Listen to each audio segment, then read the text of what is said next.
नमस्ते दोस्तों, ये रील मैं मीडिया के बंधुओं के लिए बना रही हूँ क्योंकि मैंने कुछ प्रोटेस्टर्स को जो कि गटर छाप अनैतिक अश्लील बिहेवियर सड़क पर बच्चों के सामने, बुजुर्गों के सामने, महिलाओं के सामने डिस्प्ले कर रहे थे, उसको नॉर्मलाइज करने से मना किया है कि we do not accept this in this society. हम लोग नहीं चाहते कि हमारे घर के बच्चों को कोई जो है अपनी अश्लील हरकतों से जो है टाइम से पहले सेक्सुअलाइज कर दे। हमारे घर के बुजुर्गों के सामने जो है हमें शर्मिंदगी महसूस कर, हम नहीं इस तरह का बिहेवियर एक्सेप्ट करते हैं, उसको नॉर्मलाइज नहीं होने देंगे। तो मीडिया जो है मेरे खिलाफ गैंग अप कर रही है और ये नहीं बताएगी कि जैसे स्काई रूट जैसे स्टार्टअप की मैंने कितनी बड़ाई की, हमारे देश के जेनजी जो हमें इतनी ऊंचाइयों पे लेके जा रहे हैं। नीट के छात्रों को मैंने खुद स्वयं जो है कितनी बधाई दी और ऐसे बच्चे जो कि अपने परिवार की जिम्मेदारियां उठा रहे हैं, हमारी टीम में भी ऐसे बच्चे हैं, हमारे घरों में रिश्तेदारी में भी जेनजी भाई बहन हैं जो कि हमारे बड़े काम संपन्न करते हैं। लेकिन कुछ चंद फॉलोअर्स के लिए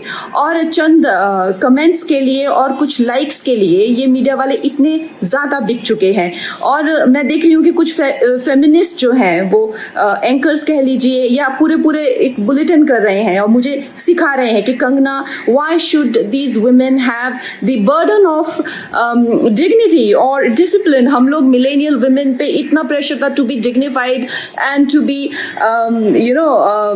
disciplined, why do we have to give that burden to this generation. Excuse me, क्या आप अपनी बेटी को ऐसा सिखाएंगे?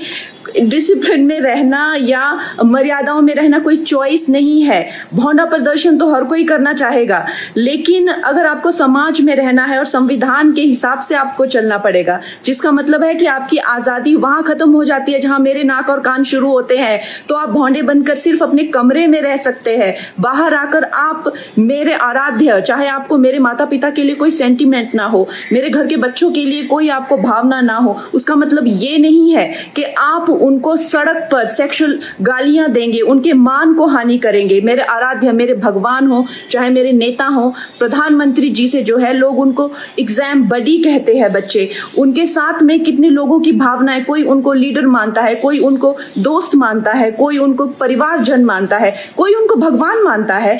उसी तरह से आप किसी की फीलिंग्स हर्ट नहीं कर सकते हैं। ये कोई कूल बनना नहीं है, ये एक बेसिक सिविक सेंस है और अगर आपको ये नहीं आती है तो आपको सीखना पड़ेगा। आप ये फेमिनाजी से प्रभावित मत होइए, अपनी जिंदगी बर्बाद मत करिए। इस भौंडेपन को सिर्फ और सिर्फ आप अपने कमरे में डिस्प्ले कर सकते हैं। बाहर जाके आपको मर्यादा में रहना पड़ेगा ना, या आप वर्क प्लेस से निकाल दिए जाओगे। आप कभी भी कोई संबंध, परिवार वाले भी आपको भौंडापन नहीं झेलेंगे, तो आपके सामने एक डेड एंड के सिवाय अंधकार वाली जिंदगी हो जाएगी। वैसे अगर देखा जाए तो साइंस भी कहती है कि ह्यूमन लाइफ का जो पर्पस है वो एवोल्यूशन है और शास्त्र भी कहते हैं कि आप पुरुषोत्तम जो सर्वश्रेष्ठ है पुरुषों में, उस एवोल्यूशन की तरफ जाइए। लेकिन ये फेमिनाजी आपको सिखा रही है कि आप एनिमलिस्टिक जाइए और आप अपने गले में ऐसा, मतलब आपके गले में पट्टा डाल रहे हैं कि आप एनिमल बनिए, आप एनिमल टेंडेंसीज जो है वो डिस्प्ले कीजिए और बिल्कुल आउट ऑफ कंट्रोल हो जाए, भौंडे हो जाए, ताकि आप जेल में पहुंचे। आपको डिसाइड करना है कि आपको कौन अच्छे से गाइड कर रहा है और कौन आपको सही दिशा बता रहा है। मैं यही कहूंगी जो मैंने अपने बड़ों से सीखा है और जिन्होंने मुझे गुरुओं ने जो मुझे ज्ञान दिया है वो यही है कि ये हमें जो जीवन मिला है वो इवॉल्व होने के लिए मिला है, रिग्रेस होने के लिए नहीं मिला है एनिमलिस्टिक टेंडेंसीज में। सो आप प्लीज इवॉल्व होइए और सबको गुरु पूर्णिमा की बहुत शुभकामनाएं।